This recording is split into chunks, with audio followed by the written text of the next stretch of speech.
Stand your ground. Don't fire unless fired upon. But if they want to have a war, let it begin here. That was the command given by militia captain John Parker prior to the shot heard around the world that sparked the American Revolution and turned the world upside down, paving the way to American independence. We are joined today by Dana Dillon, author of Sowing Dragon's Teeth, which will be linked in the description below. Dana served for 20 years in the U.S. Army Infantry and currently works as an intelligence analyst at the Pentagon, studying the roots of war and revolution. Enjoy the episode. So, when it comes to this book here, you worked in, or you served in the U.S. Army Infantry for 20 years. Why did you write this book, and what was the research process like? I did it long after I was out of the army. The inspiration was going to the battlefield. I went to Concord. I was taking a course in Boston, and part of the course we went to the Minuteman Park. We got out on the Concord North Bridge at Concord, and I was looking around and I thought, how would I feel about rebelling against my own country and my own government? And it says, I don't know. That's kind of a mixed feeling. So that was kind of the early motivation of it. And as I worked on it it just kind of evolved organically in the beginning, I guess. And I started writing and then went from there. Yeah, it's incredible to think about how these were just regular guys who took up arms and liberated themselves from the biggest empire in the world at that time. But I bring up your experience as an infantryman in the army. Did that experience give you any sort of perspective when you were doing the book? Because you're looking at this from the perspective of an army veteran who served in the infantry, and these guys are sort of infantry warfare. Does that give you any sort of unique perspective as you're writing the story? Well, yeah, of course. A lot of the things that happen, I don't, it's not the same, obviously, 250 years later, it's not anywhere near the same, but some of the things are the same. Walking at night in a place with low light is the same.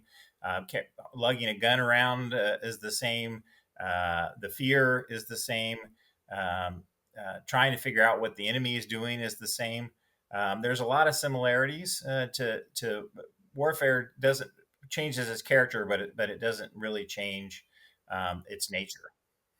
Yeah, I'm sure one of the things that kept coming up in the book was the soldiers' fatigue. I mean, these are guys who are marching miles and miles and miles overnight, no sleep. So I'm sure you could definitely relate to that.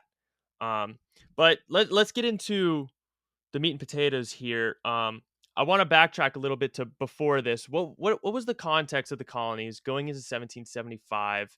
Obviously, you have the Boston Massacre, you have the Boston Tea Party. Britain's imposing these taxes. There's a lot of unrest going on. So, what sets the stage for this conflict? Well, to a lot is the previous war, and that ended in 1763, what we call the French and Indian War, that the British call the 7 Years' War, and the context was that the war had cost the British Parliament a lot of money, and they were trying to find sources of revenue.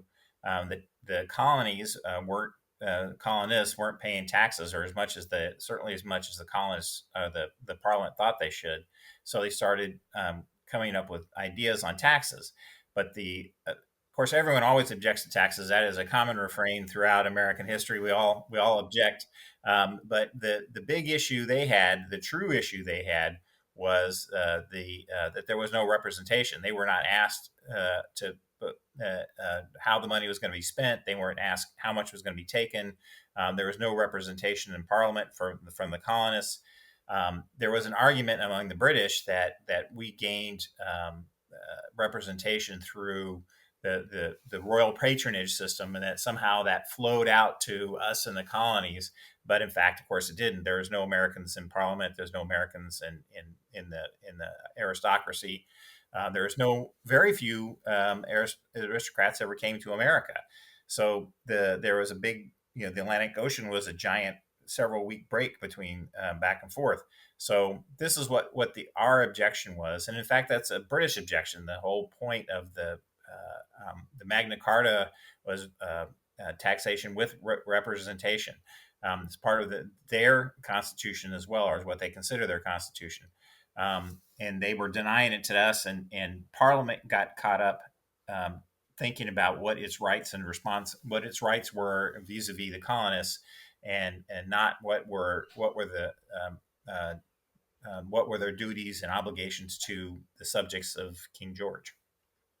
For sure. You brought up an interesting point, and it was in the book, and I'd never really thought of this aspect of sort of the causes of the American Revolution. And one of the characters in the book, I believe it was Jason Green, he says, if there's a war, the seeds were planted in the last one, meaning the French and Indian War. What exactly does that mean? Why is that? Um, well, in the context of the book, in the context of the characters in the book, a lot of them were brought into the war, the last war. Well, we actually, to be perfectly honest, the war started 2 years earlier here than it did in Europe, because of fights between the French and English colonists. But their promises were made by the British government like property, land grants, etc., that were not kept. The British wanted us to serve, we the Americans to serve as soldiers in a British officered army, and the colonists resented the lordly. You read this over and over again. Our lordly British masters. And It was a lot of resentment that the British we had a lot of resentment for the British, and that they didn't really understand. I think they never grasped that how much we resented being treated as second class citizens. And it's kind of actually the theme of the book is everybody feels that they are a first class citizen in their own country, or should be a first class citizen in their country, and we weren't, and neither were African Americans first class citizens in our own country. Right. That's obviously the big hypocrisy of the founding generation. But it is interesting, the colonists and the British were fighting alongside each other, but there still was this separation, sort of, I guess, on class, that the British had sort of a condescending view of the colonists, and it sort of fostered a lot of bitterness and resentment that carried over into this conflict. So, Use an example of George Washington. George Washington was a major in the British Army. In fact, they're not too far from here, near Erie, Pennsylvania. There is a statue of George Washington in a British uniform. It's the only statue of George Washington in a British uniform anywhere, because he fought on the Braddock's campaign. And one of the things that he resented was that the British were considered superior. Even if you were the same rank and experience as a British officer, you were a colonist was considered a colonial officer was inferior to the British officers, and that also built up resentment. That especially George Washington was a very proud man. Yeah, he definitely was. So there's all this unrest going on. There's taxation without representation. There's sort of unrest in the colonies because of this. What exactly is the British response? What's King George's sentiment and Parliament's sentiment, and how are they approaching this unrest? Because obviously, you know, no one wants what they at the time, and what it really was a civil war. They wanted to prevent a civil war because they saw the colonists as Englishmen still. These are still our brothers. So they want to prevent war and conflict, but there's all this unrest. So what's exactly is their approach to quell that? Right. Well, there was divisions in Parliament too about how it should be handled, and they didn't really have political parties like we have them, but they had a sentiment that they divided up called Whigs and Tories, which I mentioned there. And the Whigs were I don't they weren't pro-American, but they were much more sympathetic to what the Americans were talking about. While King George, a lot of, and oddly enough, a lot of the colonists thought that King George just didn't understand what was going on. That if he'd really known what was going on, he would have stopped it. But I think King George pretty much did know what was going on. In fact, was directing some of it. But the Parliament's response was talk about what they were trying to do and what they thought were their rights. They had the right to impose taxes on the subjects of the British Empire, and we were resenting that, and so they would came up then, but then the parliamentary disagreements would come up, and they would take the tax. One side would finally prevail over the other, and they'd take the tax away. Then a new one would come, but the tea tax is the last thing. And the tea tax was a lot more complex because that was in part to preserve the monopoly of the East India Company, which had a monopoly on importing tea, and that was the biggest problem that we had. Is that this or that the British had was they were trying to protect the East India Company as opposed to trying to protect the rights of the colonists. You make such an interesting point, and I think it's one that a lot of people don't realize is even in the British Parliament there was a lot of division. I know William Pitt, one of the prominent aristocrats, I guess, in Parliament, he says, "It is my opinion that this kingdom has no right to lay a tax upon the colonies." So even in Parliament, people were realizing, hey, this probably isn't really that cool taxing these guys without their representation in Parliament. Right, and I hint at even the British soldiers in the North American colonies. There was divisions even among them. There's some of the officers refused to participate and returned to England. It was a big problem. Not a big problem. I mean, it was most of it, but the king was actually informed sometimes when some of these guys went home and they're ruined their careers, but they did not want to. They totally disagree with what was going on. Even some of the prominent generals, like General Howe, he was a Whig and he wanted to find some political solution, but was they were Parliament never gave him enough power to negotiate a solution. Yeah, and that's one of the things that I want to commend you on when it comes to this book. We talked a little bit about it off camera, and you wrote this book as a historical fiction, not necessarily a nonfiction historical analysis. It's a fiction of, in the conflict, you're experiencing it firsthand from all sorts of different perspectives. And one of the interesting things I noticed was even among the British regulars who were in the colonies, a lot of them um, they didn't like their officers. There was desertion. There wasn't exactly the sentiment um, that they wanted to be there. Right, right. Well, the British Army at that time, again, partially due to that Parliament didn't have the resources to fund a global army, and but the British soldiers were grossly underpaid. Individual private soldiers was grossly underpaid. And the officers' system was that they had to buy their commissions, and so and what they did is they couldn't afford to buy the commission. So what they would say you wanted to be a lieutenant colonel, command a regiment, you would have to sell your majority, as they call it, your major rank, and use that in part to buy lieutenant colonel. Well, lieutenant colonel is more expensive, so you have to find some either borrow money to buy the rank, and then you would have, since your pay is not anywhere near enough to compensate you for what this new debt you've obligated to, you have to find up ways of coming up with money. One of the ways they came up with money was they made the soldiers buy their uniforms, and then the officers pocketed the profit and used that to help repay some of the other debts and also pay their family. But the entire burden of the system fell on the private soldier who had to buy his weapon and his uniform and everything else. So it was a huge problem. And then punishment was awful.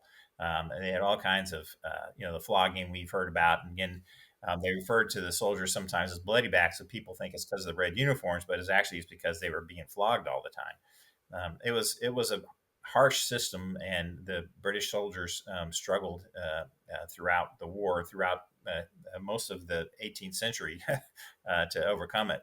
Only during wartime would they get paid enough, but usually in the peacetime in between, it was a rough way to live.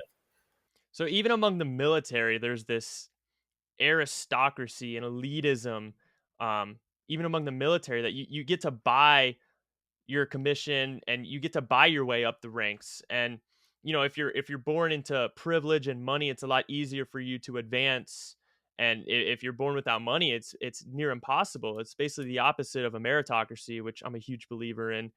Um, do you think war was inevitable when it comes to this? Do you think there was any sort of political solution that could have been reached, or was this inevitable? Yes, there is political solutions. I don't know. It would have been a long. They were a long ways from it though when the war began. The political solutions would have been Parliament would have had to acknowledge the rights of the colonies to have some sort of representation in Parliament, or some sort of representation under the King. There was, they came up with various systems in the 19th century that some colonies like Australia and Canada flourished under the British Empire for a long time, and only kind of became independent in the 20th century. So that was possible for them to come up with a solution similar to maybe what they did with Canada or Australia, but the Parliament was still a long ways from that in 1775. Another part of this, though, is I have often thought about as I'm studying this is that probably the war was already lost when it started. Once the war started, I think about our own experience in the 21st century in Afghanistan and Iraq, and then Vietnam before that. That these wars where you're fighting a popular revolution, no matter how many military victories you have, you can never really pull it off. You can't completely suppress what people believe. Yeah, that's such an interesting point. There's a couple things there. One is I often do hear the argument that America would have got its independence inevitably anyway, like you saw with Canada and Australia, even if they hadn't got it during the American Revolution and the War for Independence. It would have came eventually because that colonial model was pretty much unsustainable. And two is that dichotomy between the motives of the British Empire and the colonists. The colonists were fighting on the micro level, on the soldier level. The colonists on the individual level are fighting for freedom. They're fighting for rights. They're fighting for these ideological motives. And the British are sort of fighting for money. A lot of them don't want to be there, like we mentioned. They don't like their officers. I mean, they do sort of have that ideological motive when they're fighting for country and they're for their king, but there is that dichotomy there. Can you speak to that a little bit? Well, yeah, I guess the I don't want to say they were totally we refer to the Americans as patriots, but the British were patriots too, and they were patriotic for what they were doing and what they were trying to achieve. And they were a professional army. Those soldiers there, whatever whatever how much they may have resented their circumstances, they knew they were soldiers in their army and they were fighting. They fought very well. They were very skilled. I think I try to bring that out in the novel. Very skilled at what they did, and that was one of the biggest, probably the first 3 years of the war. We really struggled to professionalize our own military. That was so that dichotomy was definitely there, but ultimately we had the more reason to be fighting than they did. And as you said, we were fighting for our country, and they were fighting us in our country. And I don't want to get too far ahead, but when they kind of gave away the shop when they hired, instead of trying to find Tories and loyal Americans that wanted to stay loyal to the king to fight for them, they went to Germany and hired Hessians to come and fight us, who essentially became mercenaries in our eyes. And I'm going to bring that up in later novels, but yeah, it was. It became more of a professional army against a popular revolution. Yeah, that's an interesting point. That model of fighting in someone else's country to sort of control them never really works out well. As we see here, we see in Vietnam, Afghanistan, all these conflicts throughout world history never really ends well for, I guess, the invader, you could call it. But so one of the strategies of the British, because the colonists were raising militias now. Um, there's this unrest, it's escalating. They start training militias, and the British are only in Boston at this point, and a little bit elsewhere, but the main vast majority of them are centered in Boston. So they conduct these little raids to um, destroy The powder raids militia, you're talking the about. powder raids. Yes, destroy militia equipment. Any hopes of them sort of organizing themselves. So what exactly is their strategy to squash this rebellion? Well, at the time that the in 1775 and 1774, or at the time, I guess you'd say the First Continental Congress, when kind of I think Governor Gates realized that things were out of control, and that war was becoming inevitable. Um, he tried to he only had I think like 7,000 soldiers in all of North America, while in Massachusetts alone was trying to raise an army of 17,000, or organize and equip an army of 17,000. And the rest of the New England colonies were contributing to that as well. So it came to about 18,000, at least, that were being committed to fight against the British. So the British soldiers were badly outnumbered, and but the war, of course, had not started yet. So what Gates was trying to do was find some way to even the odds by taking away, by raiding these arms depots, storage areas around within easy reach of New England. In fact, they had just done one in Salem, I believe it was, just a few months before. I kind of mentioned it very briefly in the near the end of the novel. But the idea again was to deprive the Americans of their arms, and then the raid on Concord was doing the same thing, was to deprive Americans of the American militias of their arms so that they could not resist. And then the other hope was that they would get more soldiers from throughout the empire to come in. So they were just trying to buy time until more soldiers could come in and they could bring in peace. Yeah, that's an interesting point. I think there's kind of different stages of the revolution. A lot of people, when they think back on the revolution, they think of British superiority in terms of numbers and equipment and training. But at this point, the British are severely outnumbered. Um, there's only a couple thousand of them in Boston. Like you said, they're raising 17,000, 18,000 militiamen. At this stage, and during the outbreak of the revolution, they're severely outnumbered. But they're conducting these powder raids, and one of the interesting things is it seems that the rebels, the colonists, the militia, they were always one step ahead. Um, it sort of seems that there was a spy ring. There was a lot of quick communication. So, what was the scene there? Were there spies in the midst of the British? How were the rebels always one step ahead in terms of knowing that the British were coming? Well, as I know, as I alluded to in the novel, again, it's a novel; it's totally fictional. That there are a lot of people that have accused Margaret Gates of being one of these spies. That she was the governor's wife. But she was also an American. She's American born, and that she may have been a spy. There was another guy named Church who was we know for a fact was a spy. We don't actually know Gates was a spy. In fact, I read a really good art. Margaret Gates was a spy. I read a really good article that said it pointed out that the Americans had plenty of reason to know that they were preparing for another raid.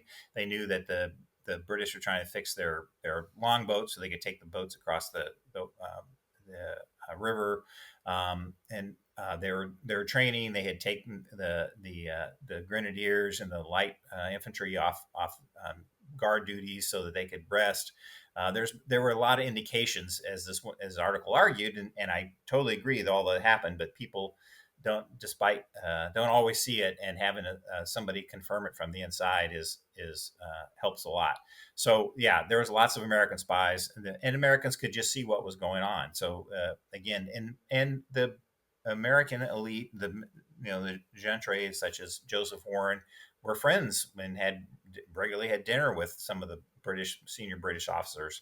So there was lots of ways for information to get passed, and I don't think they had what we call OPSEC in modern Army operational security, because you don't talk about things. I don't think they had a good concept of operational security in the British Army at that time. For sure. Is this sort of the beginning stages of the Culper spy ring? Is this related whatsoever? Not that I know of. I'm actually not that familiar with the Culper spy ring. I know of it, but I don't know the origins of it, or what stage it came involved. A lot of these things came out kind of afterwards, but I don't know. I'm talking beyond my personal knowledge. Yeah, it's probably still very foggy because at this time they're still writing everything on parchment. documentation, And just word of naturally, mouth, um, not writing it down. Yeah. yeah, exactly. And spy business tends to be a little secretive, so it's probably difficult to discover what they were doing in hindsight. But when it comes to Lexington and Concord, one of the most infamous stories, it's been sort of romanticized and mythologized throughout American history, and that is Paul Revere. And you allude to him in the story a little bit, but what was his role in this story? Because Governor Gage is Yeah, I've been saying he's Gates. Gage, you're right. Sorry. yeah, yeah, yeah. He's conducting this mission now, another powder raid. He wants to go all the way to Concord, because they hear there's a big um colonist arsenal, militia arsenal there with cannons and guns and whatnot. So he's conducting this mission, and Paul Revere does his infamous midnight ride. So what exactly is Paul Revere's role in this? So Paul Revere, in the small scale here, was a an acolyte of Joseph Warren, who was very prominent among the founding fathers. A lot of people have argued he would have been one of the more famous founding fathers had he survived the Battle of Bunker Hill. But anyway, he didn't. But he was in Boston. He had a personal relationship of some kind with Margaret Gage, say it correctly this time. He knew a lot of the British officers, a lot of the senior ones. For example, I substituted fictional characters for some of the real people. One of the real people was Earl Hugh Percy, who was the British officer in charge of the relief that went in and saved the original raiding party. They had personal Joseph Warren and Gage had personal relationship. But anyway, Joseph Warren was a prominent guy. He had a lot of guys working for him or working with him, and Paul Revere was one of them. Paul Revere and another gentleman whose name slips my mind. Unfortunately, slips history because I think he's the only one that got to Concord. Because when Paul Revere and this other guy went out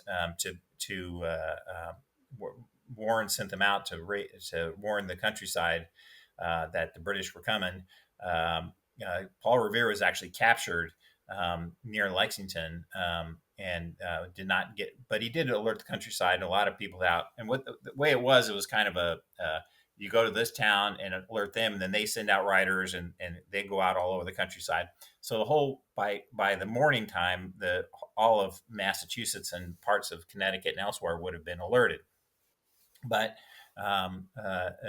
that's exactly what it was. And then Paul Revere, as I said, was captured and was had his own story, and eventually ended up having to walk home because they didn't do anything to him other than to cut the saddle off his horse, so he had to walk home or ride bareback home. Yeah, one of the things that the British were hoping for was this element of surprise when conducting their powder raid to Concord, which crashed and burned because of these midnight riders and the speedy communication and spy rings and all that. So what was the plan that Governor Gage devised to to conduct this powder raid to Concord? Because from my understanding, Concord was pretty far away from Boston. This was sort of the furthest powder raid they were conducting. It was a pretty big operation for the circumstances. So, what exactly is his plan? I know obviously a big element of that is surprise. Yes, of course. It goes to Gage's plan was evolved from the last one that had happened. That was the raid on Salem that had been unsuccessful, or near Salem. I'm trying to remember the name of the town now. But they had gone by sea. A ship had taken a regiment, I believe, it was the 64th Regiment, to this island. And then one of the reasons Gage was worried about the bridges at Concord is because the colonists had raised the drawbridge and didn't allow the British soldiers to get to where they were storing their weapons. Until they had spirited them away, and then so the British went home empty-handed. So what Gage wanted them to do was get to Concord before the Americans were alarmed, because he knew there was some sort of alarm system, but he didn't think it was sophisticated enough to oppose his raiding party. He picked. At that time, the British Army was organized and had 10 companies. Each regiment was the basic unit. Each regiment had 10 companies, include 8 regular line companies, and then a grenadier company, which was supposed to be taller, stronger guys, and then a light infantry company was supposed to be quicker, faster guys. And so what he did was gather all the what they call or flanker companies, and put them in 2 battalions: a grenadier battalion and a light infantry battalion. And so that he would have the elite of the British Army in Boston would go on this raid, march overnight, destroy the arms, and then return back. A couple of flaws in the plan. What they did have some officers go and recon the route beforehand, but they didn't. The British Army did not have a good feeling. They had rarely been outside of Boston since the troubles had started, and they didn't have a good grasp on what was going on. Obviously, the colonists did, and then they didn't understand the alarm system. They didn't know how many for sure were going to go on. They didn't know. One of the big faults they didn't know was that one of the places that when the alarm went out, where all the American militia regiments were supposed to meet, was Concord, which is right. So they were going right into the mouth of the enemy. So the plan, and then he kept it a secret from everybody, clear up until literally the night before. What happens is everybody knew about it except the British soldiers that were trying to execute the plan. It was a big problem for them, and that's one of the things I found so fascinating about the story is these guys, they were told at 8 o'clock in the evening, "Hey, you got to march to Concord tonight and destroy all the arms and march back before the American militia, which is 4 times as big as you, is going to come out and before their turnout, as they say."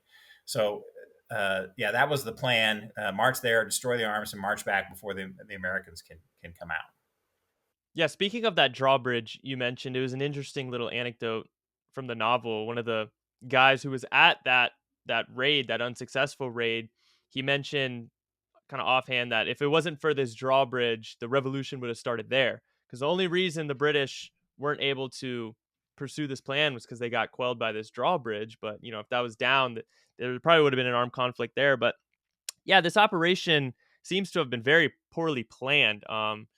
They didn't alert them until late at night that they're marching to Concord. A lot of the guys were drinking. I don't know if that was just a dramatization for the novel, but a lot of them are drunk in bed and they have to get awoken. I mean, you can imagine how miserable that would be if you're sort of half drunk, half hungover, and you have to march 20 miles to Concord to do this powder raid. Yeah, I think that's one of the things. One they do that I don't know. Have you been to Boston before on Patriot Day? Well, on Patriot Day, it's a celebration of the raid on Concord, and the start of the Revolutionary War, and that's the Boston Marathon too at the same time, and so it's kind of significant that because for the British that was more than a marathon. They had to go 17 miles each way, carrying muskets and all their accoutrements. So it was very strenuous marching. And having marched overnight before, I can tell you it gets rough after a while. Yeah, that was probably miserable. But these guys, they cross the river, they're marching towards Concord, but the first confrontation comes at Lexington. The militia is alerted. They turn out, as you would say, and there's this small force at Lexington led by Captain John Parker. And one of the infamous quotes in American history. John Parker says, "Stand your ground, don't fire unless fired upon. But if they mean to have a war, let it begin here." So, what exactly is sort of the scene of confrontation at Lexington? The shot heard around the world that sparks the revolution, turns the world upside down. Right. Well, and I don't know what method that they found out, but a lot of the Patriot leaders before the raid on Concord, one found out about the raid, but they also found out about the orders coming from Parliament telling Governor Gage to arrest the Patriot leaders. So most of the Patriot leaders, other than Joseph Warren and one other guy, his last name was Church, I can't think of his name now, had already left Boston. And interestingly enough, John Hancock, the famous John Hancock on the Constitution or the Declaration of Independence, he was his house was in Lexington. It was family home. He was from Lexington. His family home was there, and he went there, and I believe it was John Adams is also there with him.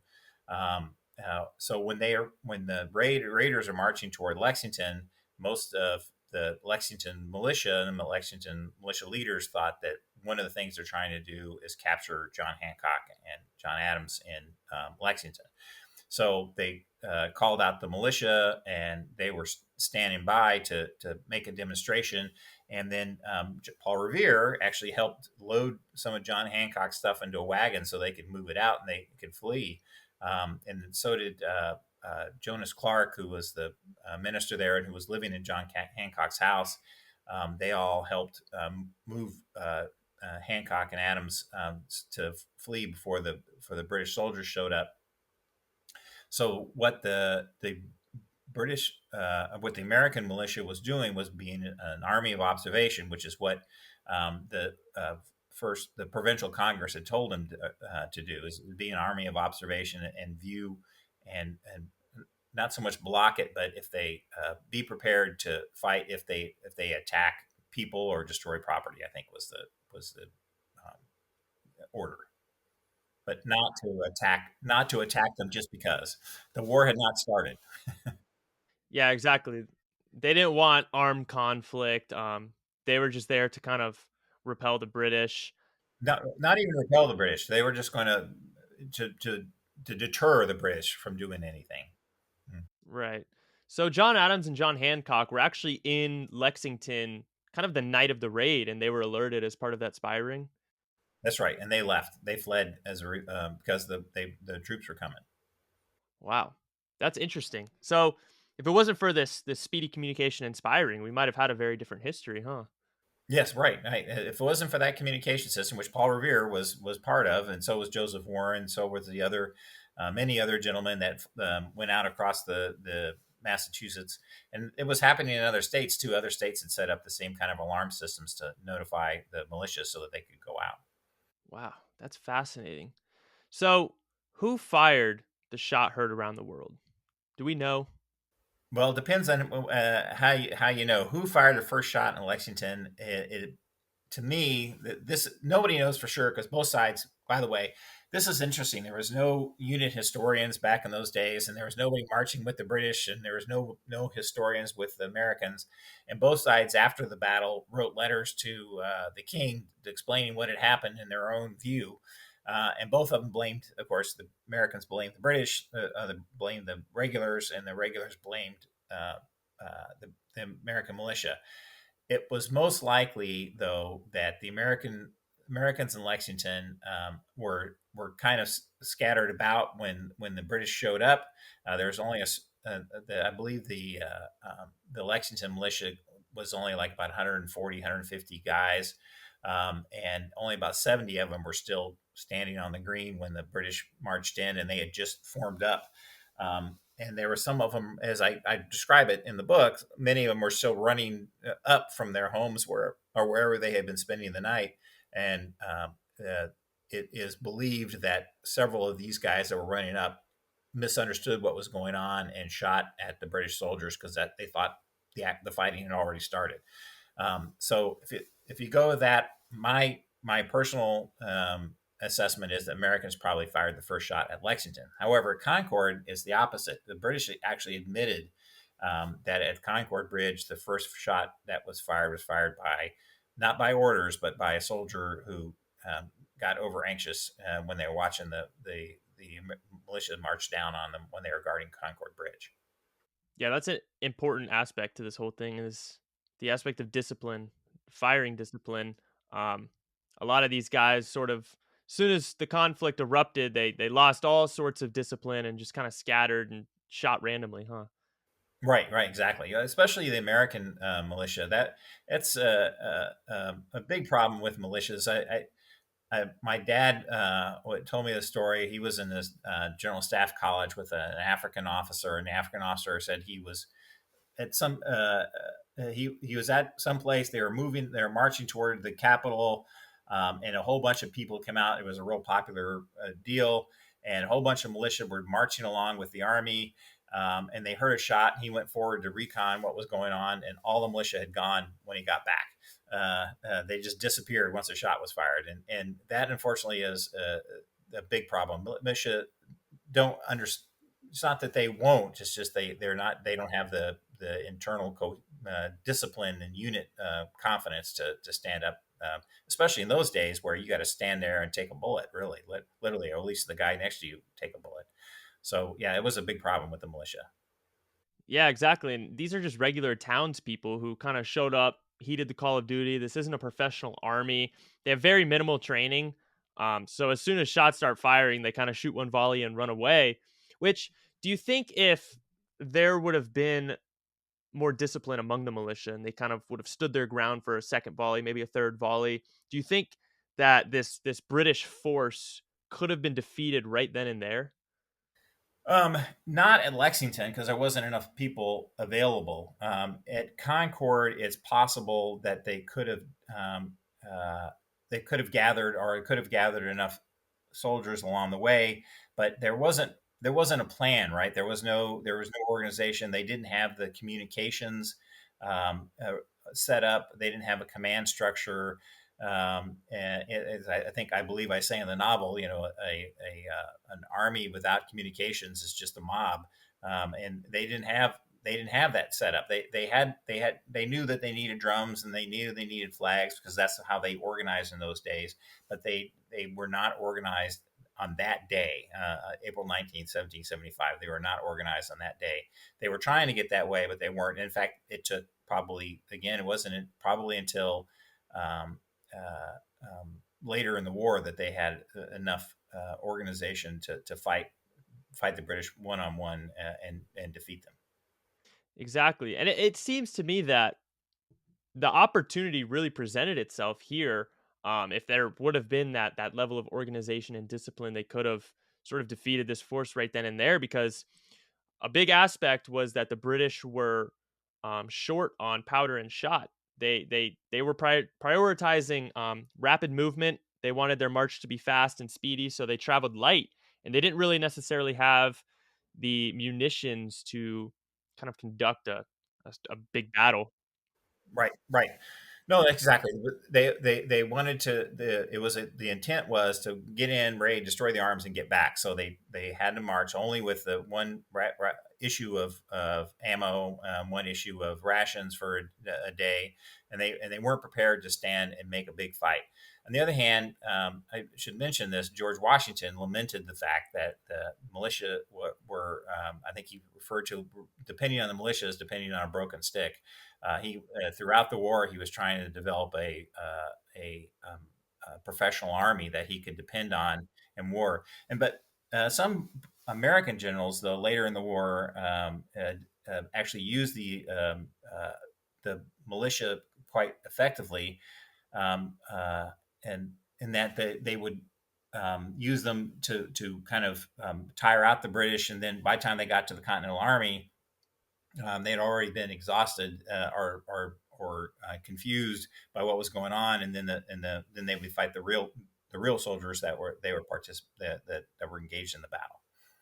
Yeah, later on, the militia have a huge impact, especially at the Battle of Saratoga. Towards the final battles of Saratoga, the militia numbers It was all militia swelled. there, right? Yeah, Exactly. exactly. And it was like, I think by the end, the Battle of Bemis Heights, it was like a 3-to-1 ratio. Right. They were just overwhelmed, and that was kind of the fear, as I mentioned, but from what the British officers were experiencing. They were afraid that they were going to be overwhelmed. That if the Americans could gather enough, they would be overwhelmed. And in fact, I think the Lord again, or Earl Hugh Percy, at the end of the battle said that, yeah, if I hadn't turned left at this one stage and gone north, I might have been overwhelmed on my way back to Boston. So that was his own testimony, not a historian's testimony. Wow. So there's this small skirmish at Lexington. Couple dead, couple wounded. The first blood is shed. Well, not really. I think the first blood of the revolution is shed at the Boston Massacre. I think you can make that argument. But nevertheless, the first bloodshed of the actual war is shed here at Lexington. The British carry on and continue on their mission to Concord despite this skirmish. So Concord seems to be the larger of the battle. What happens when they reach Concord? Well, they get there. Again, we the Americans were already alerted to that the regulars were coming, and they had already squirreled away the weapons other places throughout. One of them noted what the British found was they had four, I think it was 24 pounders or 3.24 pounders buried in a jail yard, which they found, which they had a hard time destroying because it's really hard to destroy 5,000 pounds of iron, and you got to have special equipment and do what you have to do. Anyway, the British got there, and then of course, as I said earlier, the militia all over Massachusetts had been ordered. That was their plan, was to go to descend on Concord. So as the British are trying to destroy the weapons they found in Concord, militia are gathering all around them, and they're starting to realize that they need to get out of there. And then at the same time, which made worse, or kind of set the war off, was the British accidentally set fire to a meeting house when they were trying to burn some carriages that had for the artillery pieces. They set fire to this meeting house accidentally, and what that was, from the Americans' point of view, that was destroying property or hurting civilians, was the trigger that would move them from being just observers to participants in the fight. So that's when they decided to march down into Concord. Historians, the historical record is really kind of on those details, and I set it up a certain way. I'm sure every historian has a different way it's set up, but they didn't. The way I set it up in the novel was that the militia on the hill that overlooked Northbridge were really going down there to try to put out the fire. They were going to try to negotiate with the British. They were marching down two abreast, which all historians pretty much agree they're marching down two abreast, which is not a way to attack a force that's guarding a bridge. And when they get down there, the British soldiers fire on them, and the war starts. The Americans attack. The British there's three companies at the bridge. They were marched what they call the street fighting formation, which means the first company fires and is supposed to fall back behind the other two companies, and then the new lead company fires again, which is in a street fight. Then you're just raking down the street, and that would defeat them. But what happened was that when the first company pulled back, the other soldiers thought they were running, and they all took off because they were all afraid. They were afraid, and that started a panic among the British soldiers, and they ran off, and they had to be reorganized later in the battle. And then, of course, the running fight back to Boston starts. Yeah, the militiamen take the bridge, and it sort of seems like they won the bridge, and they're like, okay, now what do we do now? They didn't really expect to win this little skirmish here. No, that's right. That's why I think that my assessment that they were not going down to fight the British. They were going down to try to talk to them or put out the fire, to show them that they're there. I don't think that they were actually planning on attacking them because they didn't know what to do. And then going back to the militia run, when the volleys fired, when the fighting started, there was supposedly 400 some militia on that bridge. Only about 50 of them actually made it to the other side of the bridge. And then another thing that's in the book or in the novel, which is not fictional, is that a British soldier was hit in the head with an axe, and one of the American soldiers tomahawked him and pulled off his skull cap. And when the British found the body later, they assumed that he had been scalped, and that caused all kinds of angst and disagreement among the British soldiers that the Americans were scalping them. Yeah, I want to talk about sort of the level of brutality, and I think that's a great segue into that. The British obviously think that these are savages who are scalping their troops. The British then kind of build up a lot of resentment towards the militia. They start burning homes that any militiamen are shooting from. What exactly is the level of brutality in this conflict? So, right when they on the way to Concord, both uh, they had been fairly nothing had really happened, and even when they were in Concord, the British were very correct; they weren't doing anything wrong. Um, uh, but once they thought they were being scalped, then the British started getting worried. And then the other part of this was they were when they started marching back, Americans militiamen were firing at them from every wall and every barn and building along the way. And even though there were individual battles where militia groups tried to stand up against the British soldiers, a lot of it was just individuals firing, and the British soldiers, and that is by modern rules of war, you're not supposed to do that. That is against the modern rules of war, and one of the reasons it's against the modern rules of war is because it provokes the soldiers to commit crimes that they're not supposed to. One of them is burn down people's houses and barns and stuff. And the British soldiers, though, there are I have not read, and if there is reports on that, I would be welcome to read them. But I have not read where the British soldiers like burned a family up in a family. They it appears that they tried to be honorable and chase the families out before they burnt the house. But their solution to this being shot at by was to burn chase the shooters away and burn the house down as punishment for shooting at the British soldiers without using the honors, without being part of a regular militia. But this also sort of did kind of spiral out of control a little bit. There was a lot of looting, right? Yeah, absolutely, and especially and started really badly in Monotony, which is modern day, I believe, Arlington, and they burnt. Yeah, the British kind of got out of control. It was house to house fighting. The British soldiers themselves got out of control, and as I said in the beginning of this, that the British soldiers were very not very well paid. And that they thought, well, I'm going to burn this house down. I might as well loot it first and take what I can get.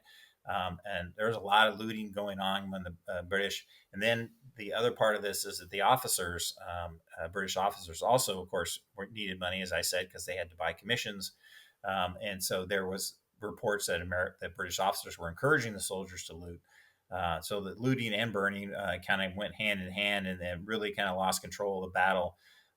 Again, there's no indications that they were mistreating civilians. That they most of the people who were killed were militiamen. Um, but and most of the houses they burned were associated in some way with you know what that British thought was unfair kinds of fights. But nonetheless, it got extremely brutal before they're even halfway back to Boston. Yeah, it's crazy how this spiraled out of control. Did the British regulars achieve their goal? Because initially this was just to a powder raid to destroy some munitions and guns that the militia had stored. Did they achieve that? Aside, they have the three guns buried. Did they even achieve their mission, or was this just? No, absolutely not. They didn't come close. Most of I mentioned the Barrett House in the novel. The Barrett House they had I can't remember his first name. Barrett, Colonel Barrett had a bunch of weapons stored at his house. They literally ran the kids and stuff ran them out into the cornfields and hid them in the cornfields, and the British never found them when they got there.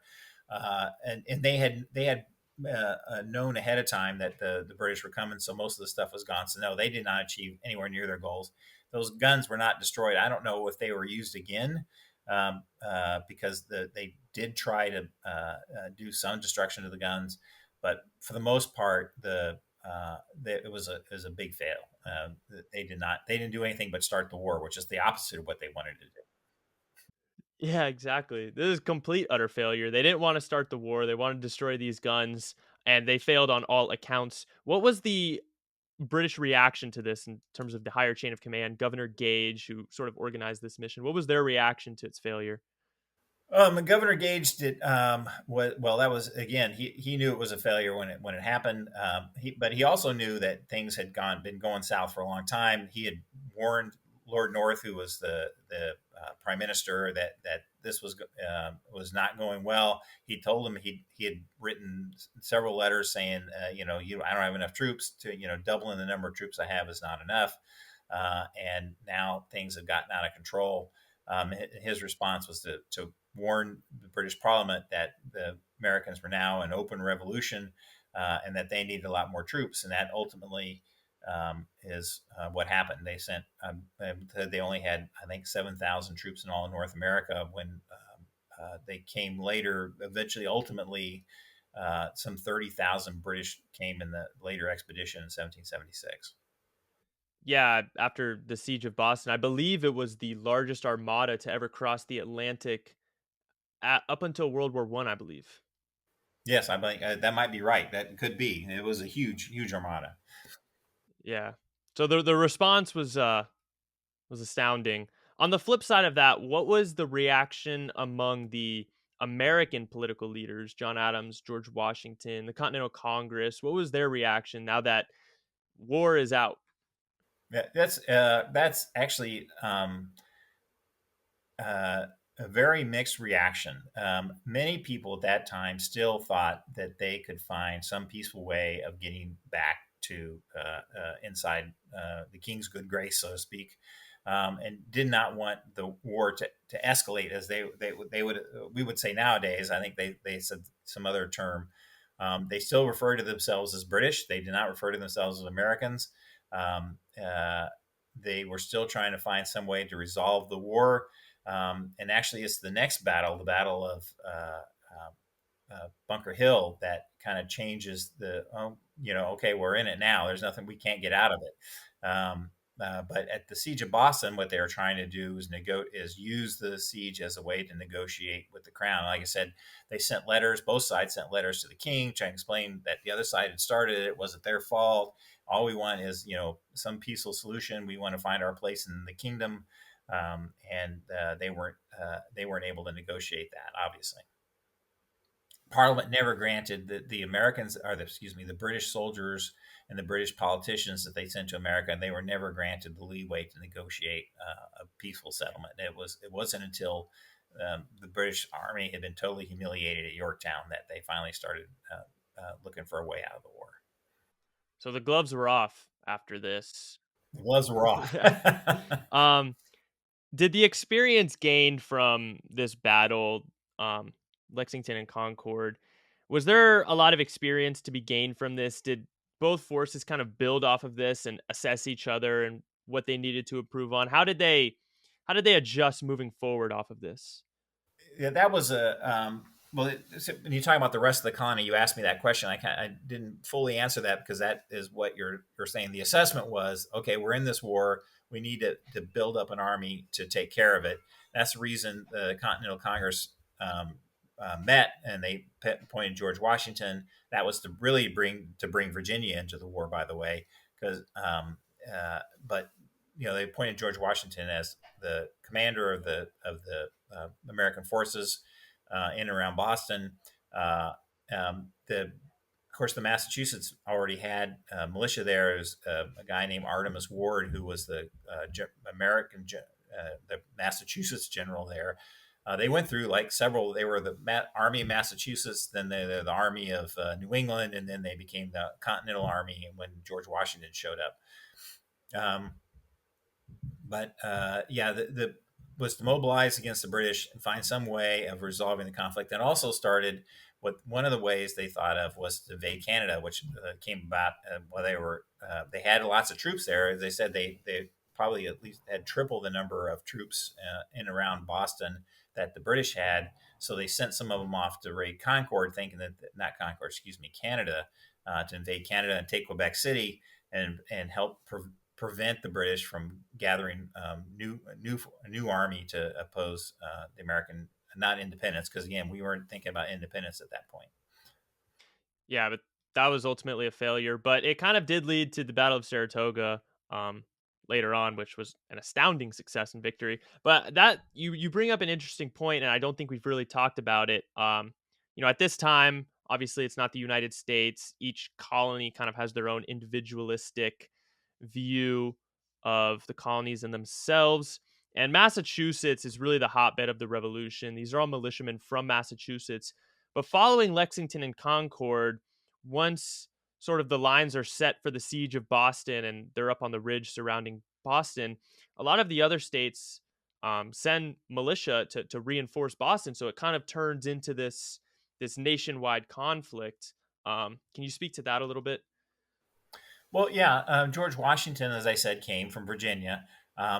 With him were various regiments. I believe there weren't a lot of regiments. The siege of Boston was mostly New Englanders and mostly Massachusetts guys. And just from a pure logistics point of view, that's obvious that was going on. Pennsylvania sent the famous riflemen and stuff, that the Pennsylvania long rifle. And so a lot of the colonies sent, I don't want to say token forces, but they sent what they could for that kind of distance, to fight the British. But there were plenty of Massachusetts militia that were already there. Actually, the biggest problem was keeping the army in existence, because a lot of these militias were, or the Massachusetts militia and some of the other militias that came to Boston were, on real short enlistments. Most of their enlistments were up on the 31st of December, 1775, and they had to recruit a whole new army to come up behind them. And in fact, one of the things George Washington again lamented was the short enlistments, and that he had to recruit a whole new army while facing the enemy. It was a big struggle for him the whole time he was in the army. He was struggling with all kinds of things, which what modern American generals don't have to struggle with. So it was a big challenge to go from a militia army to a professional army. Yeah, that was something Washington had to deal with throughout the entire war, was these short enlistments. Because one of the things they feared was a standing army, so they had enlistments at a year or whatever, and the conflict was obviously 7 8 years. So that was obviously a huge problem, and he, you know, wrote to Congress very frequently about his struggles. I want to talk a little bit about philosophically, kind of zooming out a little bit about the nature of revolution and rebellion. This this is a difficult question for me to answer. I don't think I've really found an answer for myself. Um, but what do you think the line is that has to be crossed in order to justify armed rebellion as opposed to peaceful protests, diplomatic and political means? Yeah, that was again, that was something that I was putting my characters into, and it's a difficult question to answer, because how what is too much, and what is, I can take it, but uh, the line is not, it was not bright and easy to see during that revolution or any other revolution. And a lot of it was simply that, all right, I have made, I have made a good faith effort, to bring my point of view to the British Crown, and they still refuse to take it. And also now they're besieging Boston, or they're because before that they had shut the port at Boston and weren't allowing stuff in, so people's businesses were going under. That would drive many people into the arms of the revolutionaries, and in fact drive them into the arms of the revolutionaries. Um, uh, but it was still a give and take, and I think the probably you brought up at when they came back, and they were at the march of Lexington and Concord, when they were marching back from Concord and the British Army started burning houses. That's when people started feeling like, well, the British Army is against me. They're not just against. They're not trying to uphold the laws. No, there's no way the king wants them to burn my house down. So I think it has to be. I think for somebody to make that connection, I think it has to be a clear and present threat to what you believe is your livelihood and lifestyle, and what everything you think is important And your life too. in Um, your life too. Yes, of course. but I think it's more often than not sort of a gradual escalation. I mean, this was a conflict that had been brewing for 10 years at that point, probably ever since the Stamp Acts in 65. So is violence justified in achieving political goals? I know that's a big question that's been debated throughout history. I think I think it can be. When you look at oppressive dictatorships, totalitarian tyrants, I think more often than not, the only way you're going to defeat that is through violence, unfortunately. Right. Well, it's not just that, I mean, I mean, if you were to look at, if we're going to talk philosophically about the violence in general, like look at a lot of these African countries, for example, where right now the borders of many of these countries were drawn in Berlin as opposed to in a conference of Europeans, and they divided up what was traditional and historic empires, and so they have countries that are on countries on the map that we see on the map, but they were never historic countries to the people that live there, and they have people that fought each other. It's like if you drew random circles in Europe and said, "Well, this is now France here," even though it contains a lot of Germans or what have you, and so these countries are the government, whoever is in power in the capital is the official government, and they oppress anybody that wants to break away. The other part of that side is the government's never want anybody to break away. So even if they have no control and what's going on in these other parts of the country, they don't want to let go. So the fighting starts because you want your place. You want your place. What you think is fair, and that happens everywhere. And the Vietnam is another thing. One of the things that people don't know is that Ho Chi Minh actually was seeking before our participation in Vietnam, he was trying to get our help in fighting the Vietnam War. He didn't want the French to come back. He helped fight the Japanese and help knock the Japanese out. Didn't want the French to come back. He was trying to get us to help him, and we didn't, of course, because we got caught up in the communism, the anti-communism thing, and then and one thing led to another, and we're in Vietnam.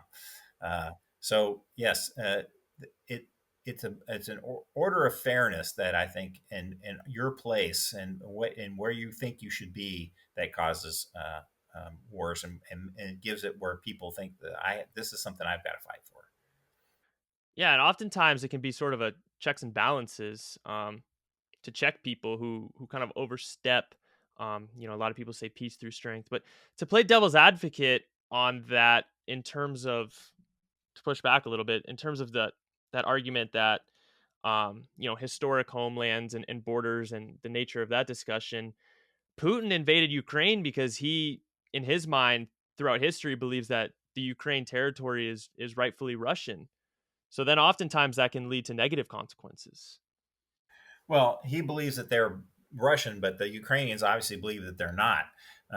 And so he denies the essence of the argument. He claims they're Russians, while they're saying no, we're not. We're Ukrainians. So the argument you're kind of, and I know you're just being devil's advocate, but you're kind of turning the argument on its head. He's not actually reclaiming Russian territory. He's claiming what he thinks is Russian territory, but he's actually claiming Ukrainian territory. He knows it's Ukrainian territory, and he just denies the existence of Ukrainians. They actually have the same problem in Turkey with the Kurds. They're claiming that Kurds are really just mountain Turks, as they call them, when they have a completely different language, and they have almost a constant civil war going on in the south and east parts of that country because of the fact that Kurds don't think they're mountain Turks. They think they're Kurds, and they deserve a place of their own. Yeah.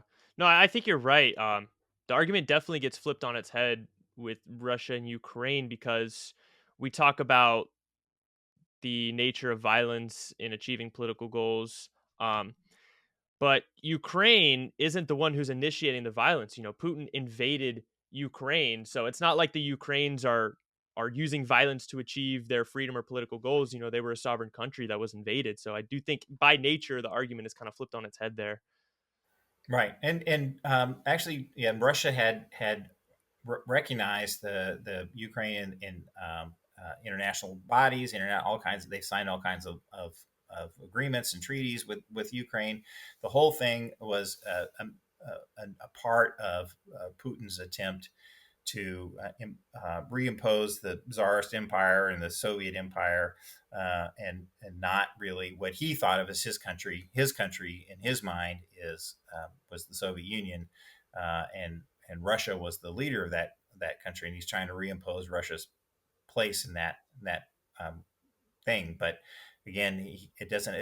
It's funny how when the Soviet Empire fell, all those republics instantly became independent, and none of them wanted Russia back. All of them have been resisting. Even Belarus, who was are practically. I don't know how if you can distinguish between Belarusian, Russian, and languages. Forgive me for getting into Russia and Ukraine. But so that you would say that is Putin's motive. Basically my question is what exactly is Putin's motive? You think he still sort of carries that legacy of the Soviet Union? Because a lot of times I think, I'm only 22. I didn't live through the Cold War. But it seems that a lot of people kind of forgot about the Cold War. Our leaders, most of them are older. These guys lived through the Cold War and experienced that. And Putin grew up and lived through the Cold War. I believe he was a KGB spy in the Soviet Union. So you think he still kind of carries that legacy of the Soviet Union and almost wants to, reinstall it in some type of way? Yeah, there's a really good book written by a guy named Benedict Anderson. The name of the book is Imagine Communities, and his argument is, and I agree with it, is that countries really are you are imagining a country as this is my country. Uh, Birds don't pay any attention to where national boundaries are. There's no geological references in many of the cases. They're just places. They're places we think they are, and if we weren't here, those countries wouldn't exist. If we didn't exist, so they exist. The countries exist between our ears. For Putin, the country that exists between his ears is the Soviet Union, and he's trying to rebuild that country. And they're all to a degree imagined countries. Again, like the American, we go back to the Revolutionary War. All the Americans at that time or at least the white Americans of British origin all thought of themselves as Englishmen, and they'd say, If you asked them who they were, that what their nationality was, they'd say, I'm an Englishman. Again, it's an imagined community because they were not living there. They were living in the North America, but on the part of the British who lived in England and served in the British Army, America was a foreign land that they had to travel to. So they had completely different views on what was happening here, and what they did not envision their England as being, including North America, other than as a possession, not as a land, a traditional homeland. That's so fascinating. Kind of the role of nationalism in all of this. Yes, absolutely.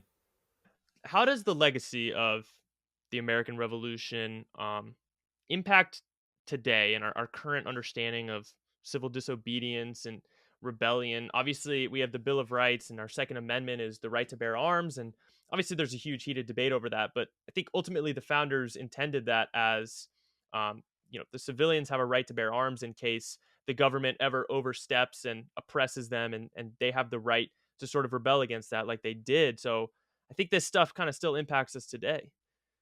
Well, slightly, I have a slightly different take on that, and I think there's a lot of constitutional scholars would argue that the Second Amendment was the right to bear arms in a well-regulated militia, and militias are defined quite precisely in the Constitution as that they're designed to put down rebellions. They're not so. The intent of arming the militias is not for anti-government moves. That's treason. The arming the militias is to put down anti-government forces. There's a whole lot of other angst inside of that as well. But how does the American Revolution transmit across the centuries to us? And I think that the ideals of the revolution have transformed not only us but the whole world. And I would say, for example, the Civil War. Civil War was the unfinished business of the American Revolution. Eight of the are the one of my main characters in there, Quack, was named after Quack Walker, who was an enslaved African American in Massachusetts. At the end of the Revolutionary War, he said, "Hey, the Constitution says that all men are created equal. I'm a man. I shouldn't be enslaved." And the Massachusetts Supreme Court agreed with him, and he was freed. And that set it off a domino effect that freed not only all the slaves in Massachusetts, but all the slaves in New England. And by I think it's 1804, 8 of the 13 colonies had freed their slaves. They did not in the South because of the slavery or the free access to free labor was a cornerstone of the economy down there, and they had a hard time, or they did not believe that they could keep their economy the way it was and release all the slaves. So that was a problem. But ultimately, the rest of the Americans, and even the Americans in the South, thought that slavery was a unfinished institution, and it's something we should resolve. And so it's an idea or a thesis that I have recently is that the Civil War, American Civil War, was the unfinished business of the American Revolution. No, I think I definitely agree with that. Sort of the biggest hypocrisy and flaw of our founding generation was their inability to deal with that issue. But this book here, Sowing Dragon's Teeth, this is actually the first in a series that you're planning on doing, huh? Right. Yeah, and the next book, I'm hoping I'm about halfway done with it. I'm going to do um, on the Battle of Bunker Hill and the Siege of Boston, and then I'm going to go through the whole Revolution and end actually with Kwok setting off the freedom of the African Americans in a court. Wow. So you have a vision of doing a whole book series throughout the American Revolution. That's amazing. Yes, that's my vision. Yes, that's correct.